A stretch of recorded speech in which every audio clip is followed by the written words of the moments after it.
In 1937, Porsche finally parted ways with Rosenberger, who sold his stake to others for a knockdown fee and continued to live in the French capital.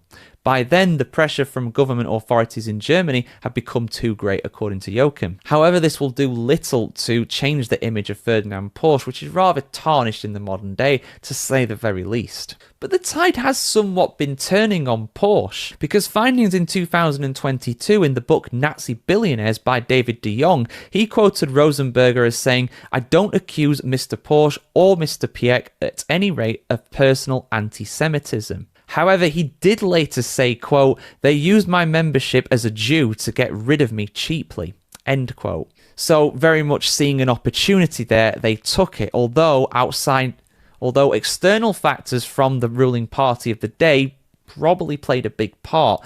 Again, it's very, very difficult to know what was going on in those boardrooms at the time, but you can understand why people maybe don't want to be as harsh on Ferdinand Porsche as what they used to be. But don't be too soft on Ferdinand Porsche, because he was a military economic leader during the Second World War and was also chairman of the Tank Commission of the Nazi Party as well.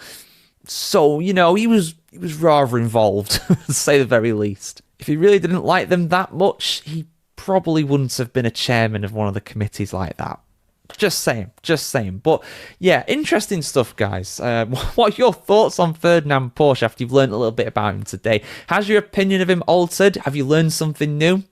And like I said, the people's car, the Volkswagen, that was eventually made, of course. The Beetle, a very popular car, interestingly with hippies as well. It's weird how Nazis and hippies very much agreed when it came to the Beetle being a good car.